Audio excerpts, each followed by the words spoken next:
आप सुन रहे हैं रेडियो 91.2 FM नोएडा लोक मंच। मैं आपका दोस्त, आपका होस्ट विनोद शर्मा।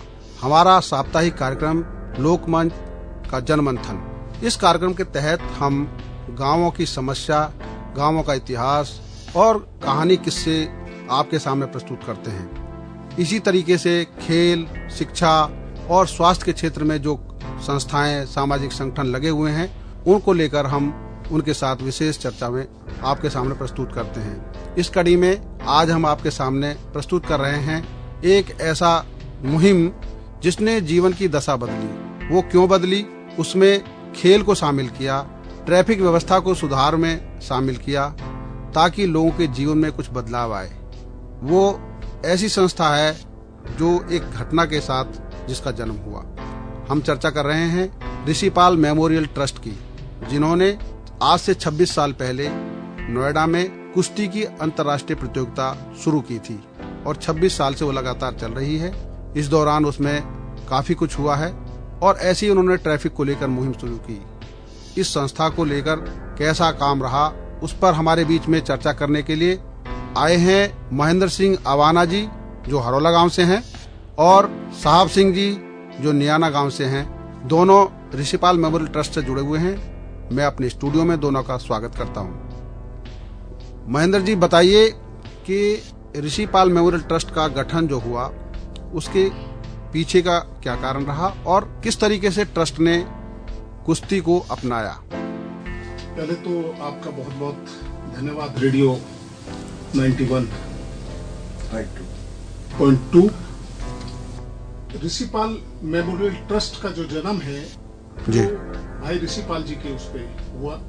16 अक्टूबर 1994 को ऋषिपाल जी एक पंचायत को संबोधित कर मोरना गांव सेक्टर 35 से लौट रही थी। उस वक्त सड़क दुर्घटना में उनकी मृत्यु हो गई जी। तब उनके जो शुभचिंतक थे, मित्र थे, उनके चाहने वाले थे, उन सब ने मिलकर एक ट्रस्ट का गठन किया जिसका नाम रखा गया ऋषिपाल मेमोरियल ट्रस्ट जी।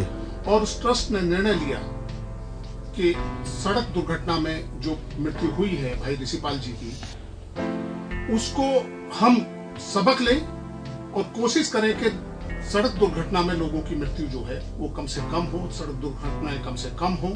उसके लिए प्रयासरत इस ट्रस्ट ने सबसे पहले सड़क सुरक्षा सप्ताह, उस वक्त नोएडा में ट्रैफिक बहुत कम हुआ करता था जी, लेकिन इस सब के बावजूद सड़क सुरक्षा सप्ताह स्लोगन्स स्कूलों में जाके, सभी स्कूलों में, चाहे वो डीपीएस है, चाहे वो कैम्ब्रिज है, चाहे वो डीएवी है, चाहे वो अमेठी है, अमेठी उस वक्त में नहीं था, बाकी सभी स्कूलों में वो जाके पहुंचे और हमने कोशिश की कि हम सब लोगों तक ये संदेश दें कि सड़क पे चलते हुए वो अपनी सुरक्षा रखें। किस तरीके की सुरक्षा हो, 2 व्हीलर हो तो हेलमेट पहने, 4 व्हीलर हैं तो बेल्ट लगाएं, बाकी जितनी भी प्रिकॉशंस हैं वो लें। इसके लिए हमने मुहिम शुरू की। साथ ही साथ ऋषिपाल जी का एक इंटरेस्ट था बहुत ज्यादा, जो हमारी जमीन से जुड़ी हुई, भारत की मिट्टी से जुड़ी हुई, गांव से जुड़ी हुई कुश्ती जी जी, उसमें उनका विशेष एक रुझान था। उसको भी ट्रस्ट ने ध्यान में रखा और 16 अक्टूबर 1995 को पहली कुश्ती जी प्रतियोगिता कराई, जिसमें खलीफा जसराम जी ने अहम भूमिका निभाते हुए उसका फॉर्मेट तैयार किया जी। और जितने उस वक्त के बड़े पहलवान थे, बड़े खलीफा थे, चाहे वो चंदगीराम रहे हों, चाहे वो सुशील कुमार रहे हों, जयप्रकाश पहलवान, भगवत स्वरूप, चांद्रू, विनोद, सभी अखाड़ों के पहलवानों को, खलीफाओं से बात की गई। बात करने के बाद उनको बुलाया गया, मीटिंग की गई और एक प्रारूप तैयार हुआ। उस प्रारूप के तहत प्रतियोगिता शुरू हुई और उसी का परिणाम ये हुआ कि वो 26 वर्षों से निरंतर बगैर किसी भेदभाव के, चाहे वो क्षेत्रीय भेदभाव हो, चाहे वो जातीय भेदभाव हो या दूसरे तीसरे भेदभाव हो, बगैर किसी भेदभाव के वो आज भी बरकरार है और आज तक किसी भी तरह का कोई भी विवाद उसमें उत्पन्न नहीं हुआ, ना किसी तरह का विरोध कहीं पे आया। इसलिए वो आज 26 साल तक लगातार चली आ रही है। इसके लिए इस वर्ष हमारे जो इसके प्रारूप देने वाले थे खलीफा जसराम जी, उनका निधन हो गया हम उनके लिए भी जो है शोक व्यक्त करते हैं और प्रभु से कामना करते हैं कि उनकी आत्मा को जो है अपने श्री चरणों में स्थान दे। इस तरीके से ये हमारा जो कार्यक्रम था कुश्तियों का वो लगातार चलता रहा। इस क्षेत्र के भी पहलवान जी जी खलीफा उसमें आते रहे, जिसमें भोला पहलवान जमालपुर, भीम उस वक्त में रामपुर के पहलवान थे, बड़े प्रसिद्ध भीमा पहलवान के नाम से थे वो। अच्छा, वो भी आए।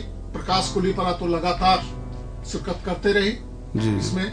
सुखबीर यादव जो बेलोलपुर के आज अखाड़ा भी चलाते हैं और सामाजिक उनसे जुड़े हुए हैं गांव की समस्याओं से, वो भी उसमें लगातार शिरकत करते रहे। साथ ही साथ बबीता नागर जो दिल्ली पुलिस में है, अच्छी पहलवान है, महिला पहलवान है और इस वक्त अखाड़ा भी वो चला रही हैं ग्रेटर नोएडा के सदलपुर में।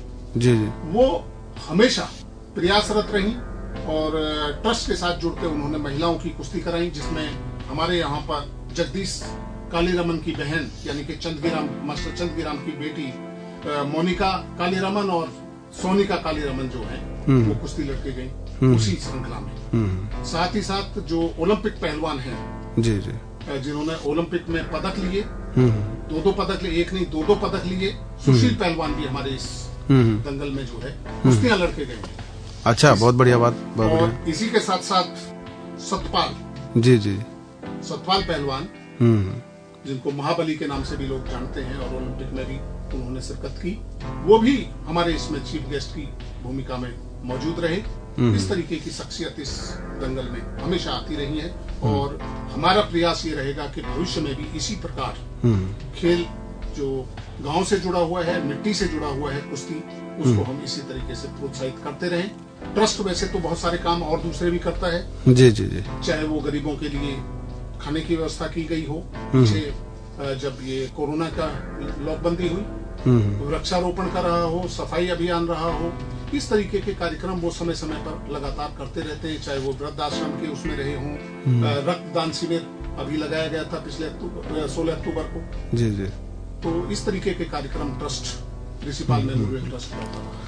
अच्छा, हमारे साथ साहब सिंह जी भी हैं। साहब सिंह जी, ये बताइए, जो ये कुश्ती प्रतियोगिता शुरू हुई है, इसमें क्योंकि पहलवानों का एक इस तरह का काम होता है कि भाई कुश्ती लड़ते हैं और उनके आजीविका इस तरह की नहीं है, आर्थिक रूप से भी आपके ट्रस्ट ने इस मामले में इनाम के रूप में किस तरीके से पहलवानों की मदद की है? जो हमारे ट्रस्ट द्वारा जो कुश्तियाँ होती है उनमें पहले से ही जोड़ बना करके कुश्तियाँ करवाई जाती हैं जी। जितनी जोड़ बनाने के बाद में जो कुश्ती होती है, उसके अलावा भी कुछ कुश्तियाँ हमारे यहाँ जो इंस्टेंटली जोड़ मिलाने के बाद में उनको कुश्तियाँ करवाई जाती हैं। हाँ। और उसमें सभी उन जो विजेता पहलवान होते हैं और जो दूसरा पहलवान हारने वाला होता है, उनको मतलब टोटल इनाम राशि में से 25% 75% के हिसाब से उनको इनाम राशि दी जाती है। अच्छा, तो इस तरह से जो लड़ने वाले दोनों पहलवान हैं उनको कुछ न कुछ राशि मिलती है। हाँ। अगर वो बराबर रह जाते हैं तो उसको दोनों में बांट दिया जाता है जो इनाम राशि है उसको। अच्छा, इस तरह से उनको प्रोत्साहन के रूप में जो हमारे ट्रस्ट द्वारा राशि दी जाती है, हाँ। तो उससे उनको काफी अपने इसमें खेल को आगे बढ़ाने में मदद मिलती है। तो इसमें मैक्सिमम अभी तक अधिकतम कितना पुरस्कार आपने पहली कुश्ती को दिया है जो अब तक हुई हैं उनमें? इस तरह को याद, पहली कुश्ती जो पड़ी है उसमें कितना, 21,000 कुछ इस तरह का, 31,000 कुछ, कितना रहा होगा?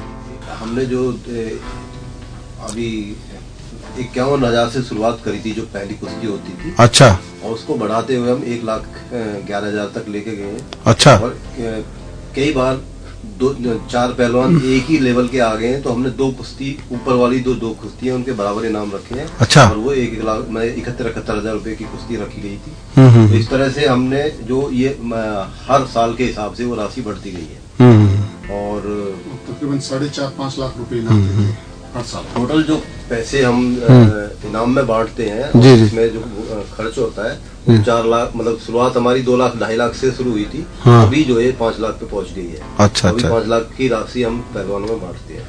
तो हर जो दंगल अभी हो रहे हैं, बढ़ते हुए इतने साल हो गए हैं, तो कितनी कुश्तियां हो जाती हैं? 40-50 कितने जोड़े पहलवानों की कुश्तियां हो जाती हैं? जो हमारी जो बंधी हुई कुश्ती होती है वो तो 40-50 के बीच में होती है। हाँ जी, हाँ जी। इसके अलावा इससे ज्यादा कुश्तियां हमारी जो वहीं पे तुरंत जो जोड़ मिलाए जाते हैं और उनसे कुश्तियां करवाई जाती है, वो इससे ज्यादा हो जाती है। अच्छा। तो शुरुआत जब होती है तो जो बंदी कुश्ती है उसके अलावा जो पहली जो खुली कुश्ती होती है उनमें से कुश्तियां करवाई जाती हैं और एक टाइम के बाद में फिर बंदी कुश्ती शुरू होती है। तो कुश्ती करीब 100 से ज्यादा ही कुश्ती हो जाती है हर बार। अच्छा। महेंद्र जी, आपसे एक बात जानना चाहूंगा कि जो ट्रैफिक सुधार की बात आपने कही, मुहिम शुरू हुई उस समय, आज पूरे गौतम बुद्ध नगर जिले में ट्रैफिक की स्थिति भयंकर होती जा रही है। हमारे आसपास एक्सप्रेसवे भी आ गए हैं, सड़कों पे भीड़ बढ़ गई है और दुर्घटनाएं भी बढ़ रही हैं। ऐसे समय में आपके ट्रस्ट ने ट्रैफिक पुलिस के साथ मिलकर कुछ ऐसे प्लान किया है जिसपे इस तरह की दुर्घटनाओं पे नियंत्रण हो और उनको रोका जा सकता हो, कम से कम किया जा सकता हो। इसके लिए हमने एक प्रोजेक्ट तैयार किया था जी कुछ साल पहले। उस प्रोजेक्ट के अंतर्गत नोएडा को हमने इसका एक तैयार किया था, पूरा एक पायलट प्रोजेक्ट किया था जी। सभी चौराहों को हमने उसमें शामिल किया था। हाँ। और उससे CRR आई। हाँ हाँ। और जो एक्सपर्ट थे, हाँ, उनसे हमने कंसल्ट करके ये तैयार किया था कि स्लिप रोड कैसी होगी, स्पीड ब्रेकर्स कहाँ होंगे, जेब्रा क्रॉसिंग कहाँ पर होगी, रेड लाइट का कितना समय किस तरफ होगा, पूरा प्रोजेक्ट तैयार किया था और वो हमने सबमिट किया था नोएडा प्राधिकरण में। अच्छा। लेकिन वहाँ दुर्भाग्य की बात ये है कि नोएडा प्राधिकरण में इसको इंजीनियर देखते हैं, उसका ट्रैफिक का उनका कोई एक्सपीरियंस नहीं होता। और उन्होंने वो प्रोजेक्ट जो फाइल थी हमारे हाथ से लेके अपने पास रखी और रखने के बाद आज तक उसका ये नहीं मालूम कि वो गई कहाँ। अच्छा। तो जबकि हमने उसमें पूरा कंप्लीट दिल्ली ट्रैफिक पुलिस से कंसल्ट करके, दिल्ली ट्रैफिक पुलिस में तत्कालीन DCP ट्रैफिक GS अवाना जी थे, उनसे हमने ये प्रोजेक्ट पूरा वो कराया था। और हम चाहते थे कि नोएडा में इस तरीके की व्यवस्था हो जो बिल्कुल दिल्ली की तरह हर लेवल पे हो रहे। लेकिन प्रॉब्लम यही है उसमें जो समझ आती है मुझे, वो ये आती है कि मेंटेन करती है नोएडा विकास प्राधिकरण और भुगतते हैं ट्रैफिक पुलिस। ट्रैफिक पुलिस उसमें कोई भी इस तरीके का प्रोविजन अभी नहीं कर पाई है ट्रैफिक में, जबकि कमिश्नरेट शुरू हो गई है, कमिश्नर सिस्टम शुरू हो गया, शायद अब कुछ इम्प्रूवमेंट हो। इसमें सबसे पहले यदि हमारा सहयोग दिया जाएगा तो हम निश्चित तौर पे देंगे। हम CRRI से भी बात करने के बाद जी जी और इस प्रोजेक्ट को दोबारा से चाहेंगे कि ये प्रोजेक्ट शुरू हो। और नोएडा में जो ट्रैफिक अब इस वक्त बहुत ज्यादा बढ़ रहा है, इसमें टेक्नोलॉजी का जो सहयोग है वो बहुत जरूरी है। एक्सपर्ट का जो सहयोग है वो बहुत जरूरी है। ये नहीं पता चल पाता कि कहाँ पर जेब्रा क्रॉसिंग है, कहाँ पर स्पीड ब्रेकर है। इवन देन स्पीड ब्रेकर लगे हुए हैं, आप बाहर ही हमारे स्टूडियो जहाँ आप रिकॉर्डिंग कर रहे हैं इसके बाहर ही आप देखेंगे कि स्पीड ब्रेकर है लेकिन उनके ऊपर पट्टियां नहीं डाली गई। इसको ये नहीं मालूम होता कि यहाँ पे स्पीड ब्रेकर है, उसका कलर तक चेंज नहीं किया। तो इस तरीके की जो व्यवस्थाएं हैं हम कोशिश करेंगे कि इस तरीके की व्यवस्थाओं को ठीक किया जाए। तो क्या अभी जैसे नए कमिश्नर आए हैं, ट्रस्ट के सदस्यों ने नए कमिश्नर से इस संबंध में मुलाकात की है या SP ट्रैफिक से मुलाकात की है या उनसे मिलने का अभी प्लान कर रहे हैं आप लोग? देखिए, अभी पीछे कोविड के उसमें हमारा प्रोग्राम ये था कि हम 16 अक्टूबर को एक बड़ा कार्यक्रम करें जिसमें हम जो है कमिश्नर साहब को भी इन्वाइट करें और नोएडा प्राधिकरण की CEO ऋतु महेश्वरी जी को भी हम आमंत्रित करें। जी जी जी। और एक ऐसा प्रोजेक्ट तैयार करें कि जिसमें लगे कि हाँ ट्रैफिक के लिए कुछ काम हो रहा है, क्योंकि हम लोग ट्रैफिक के लिए एक तरीके से ट्रस्ट जो है, ऋषिपाल मेमोरियल ट्रस्ट जो है वो पूरी तरीके से कटिबद्ध है ट्रैफिक के लिए कि उसको लेके हमें मिलना था, लेकिन कोविड की वजह से ये कार्यक्रम जो है अभी पोस्टपोन्ड है। और भविष्य में हम कोशिश करेंगे कि हम कमिश्नर साहब से मिलें, DCP ट्रैफिक से मिलें और CEO नोएडा तथा ग्रेटर नोएडा के इन सब से मिलने के बाद एक ऐसा प्रोजेक्ट लाएं जिसके ऊपर एक काम हो। शहर और गांव के जो लोग इस मुहिम में जुड़ना चाहेंगे उनका हम स्वागत करते हैं, उनसे आग्रह भी करते हैं उनसे कि वो आए और इस मुहिम में जुड़े हमारे साथ। हम इस कार्यक्रम को आगे। अच्छा, आज भी आप क्योंकि नोएडा से भली भांति परिचित हैं, तो नोएडा में कुछ ऐसी जगह हैं जहाँ पे ट्रैफिक सुधार के लिहाज से कुछ नए इंफ्रास्ट्रक्चर की जरूरत है, चाहे कहीं फ्लाईओवर हो या अंडरपास हो, और कहीं पे बना है कहीं पे नहीं बना है, फुट ओवर ब्रिज नहीं है, कहीं पे यू टर्न नहीं बनाने हैं, नहीं बन पा रहे हैं, तो इस तरह का सुझाव भी आप लोगों ने तैयार किया हुआ है या आपकी क्या है सिफारिश इस तरह के मामले में? आप देखते हैं कि इस डीएनडी से जी और सेक्टर 58 तक बहुत ही व्यस्त रोड है जी जी जी, जिसके ऊपर एक इस तरीके एलिवेटेड रोड जी जी, इस तरीके की तैयार की जाए जिसका एक या दो जगह पर डाउन हो, और वो रोड बहुत ही ज्यादा जरूरी है क्योंकि 12-22 के ऊपर तो बहुत ज्यादा ट्रैफिक होता है। इस तरीके की वो व्यवस्था हम नोएडा प्राधिकरण से भी चाहेंगे कि तुरंत की जाए।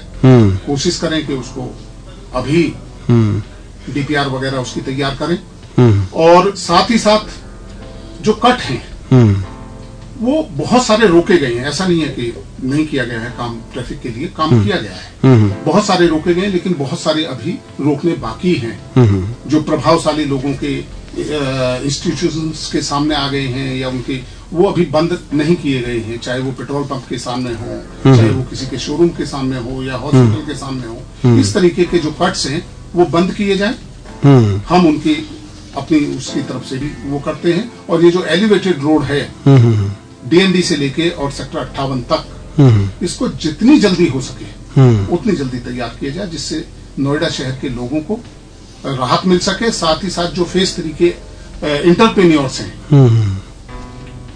साथ ही साथ जो ग्रुप हाउसिंग सोसाइटी सेक्टर 72 में, सेक्टर 71 में और बाकी सब 70 में, ये सारी ग्रुप हाउसिंग सोसाइटी है, वहां पर जो पॉपुलेशन डेंसिटी है बहुत ज्यादा है, उनको राहत मिल सके और डीएनडी पे सीधा यहाँ से पहुंच सके। मैं फिर लौट कर आऊंगा खेल पर। जो कुश्ती की प्रतियोगिता आपने कराई, तो कुश्ती का इंफ्रास्ट्रक्चर नोएडा में या ग्रेट नोएडा में उस हिसाब से तैयार हो रहा है आपकी नजर में, या अभी उसमें कुछ अभी समय है, या उतना करने की आपने कहा है कि इतना और हो जाए कुश्तियों के जो स्टेडियम वगैरह बनाने की जो प्लान थी अथॉरिटी? जी, नोएडा स्टेडियम में एक कुश्ती का वो तैयार किया गया है जी, लेकिन कुश्ती जो है वो इस तरीके का खेल हो गया है जी कि वो गांव से जोड़ के देखते हैं, इसलिए वो पीछे रह जा रहा है। लेकिन अभी पिछले कुछ वर्षों में ओलंपिक में जब हम मेडल लेके आए हैं, चाहे वो सुशील कुमार लेके आए हैं, तो लोगों का उस तरफ रुझान, खिलाड़ियों का उस तरफ रुझान आया है, उसमें नोएडा शहर भी शामिल है। नोएडा शहर के लोग उसमें जुड़े हैं और जुड़ते जा रहे हैं। उसमें चाहे ऋषिपाल मेमोरियल ट्रस्ट का सहयोग रहा हो या दूसरे जो अखाड़े वहां पर चल रहे हैं उनका रहा हो, इस तरीके के उससे जुड़ तो गए हैं, लेकिन अभी इंफ्रास्ट्रक्चर के मामले में केवल एक जगह है स्टेडियम में, वो भी अभी वहां पर ना तो कोई कोच है ना किसी का कोई अपॉइंटमेंट है वहां पर। उसको व्यवस्थित तरीके से व्यवस्था की जाए और ऋषिपाल क्रीड़ा स्थल जो सेक्टर 15 में है, ऋषिपाल जी के नाम से है, उसमें भी ये व्यवस्था की जाए, इस तरीके की व्यवस्था की जाए कि कुश्तियों का एक स्टेडियम तैयार कर दिया जाए जिससे वहां पर कोचिंग दें और अच्छे पहलवान जो ओलंपिक, एशियाड, कॉमनवेल्थ इन सब में मेडल लेके आए, इस तरीके के कोच वहां पर अपॉइंट किए जाएं, एनआईएस कोच, और एक अच्छे से व्यवस्था चल सके। अच्छा। और इसके अलावा आज की डेट में जो नए पहलवान उभर रहे हैं उनको लेकर, उनके भविष्य को लेकर और कोच कराने के लिए, इसको लेके भी क्या ऋषिपाल मेमोरियल ट्रस्ट की कोई योजना है? बिल्कुल। 16 अक्टूबर को हमने 16 अक्टूबर 2020 को ये घोषणा की थी जी, अभी पीछे, कि जो पहलवान इस तरीके की हालात जिनके नहीं है, कि वो पहलवान के लिए सबसे ज्यादा जरूरी है खुराक, डाइट, उनको डाइट लेने में भी प्रॉब्लम आ रही है, तो ऋषिपाल मेमोरियल ट्रस्ट उनको डाइट प्रोवाइड कराएंगे। साथ ही साथ यदि उनको कोच नहीं मिल पा रहे तो हम उनको कोच भी दिलवाएंगे साई से बात करने के बाद। जो प्राइवेट अखाड़ों में जाना चाहते हैं, जो प्राइवेट अखाड़े चल रहे हैं, दिल्ली में बहुत सारे अखाड़े हैं जो चल रहे हैं, चाहे वो चंदीराम जी का है, चाहे जसराम खलीफा जी का है, चाहे भगवत स्वरूप जी का है, चाहे रेलवे का है, चाहे वो हनुमान जी, गुरु हनुमान का है, बहुत सारे अखाड़े हैं जो चल रहे हैं। नोएडा में सुखबीर का है, ग्रेटर नोएडा में बबीता नागर का है, बहुत सारे अखाड़े हैं। पहलवानों को, यदि पहलवान हमें इस तरीके के मिलते हैं, इस तरीके के बच्चे मिलते हैं, तो हम इनसे भी आग्रह करेंगे और सिफारिश करेंगे कि इनको आप रखें। इनका जो भी खर्च होगा वो ऋषिपाल मेमोरियल ट्रस्ट वहन करेगा और इनको बच्चों को आगे बढ़ाएगा। बहुत अच्छा है। तो जनमंथन कार्यक्रम में आज आपने देखा खेल के क्षेत्र में जो कुश्तियां हैं और ट्रैफिक के क्षेत्र में जो सुधार करने की जो बात है, उसको लेकर ऋषिपाल मेमोरियल ट्रस्ट आगे बढ़ रहा है और उन्होंने अपना ये प्रस्ताव भी किया है कि जो आर्थिक रूप से कमजोर हैं और पहलवानी का हुनर उनके अंदर है, उन प्रतिभा को निखारने के लिए ऋषिपाल मेमोरियल ट्रस्ट ने हाथ बढ़ाया है। हम इस मुहिम का स्वागत करते हैं। आपको इस स्टूडियो में आने पर बहुत बहुत आभार। आपने अपना उद्देश्य बताए, किस तरह से आप खेल और ट्रैफिक को आगे बढ़ाने में, सुधार में भूमिका निभाने जा रहे हैं। इसके लिए आप दोनों का बहुत बहुत धन्यवाद। धन्यवाद। आप सुनते रहिए नोएडा लोक मंच, रेडियो 91.2 FM, आपकी अपनी आवाज। धन्यवाद।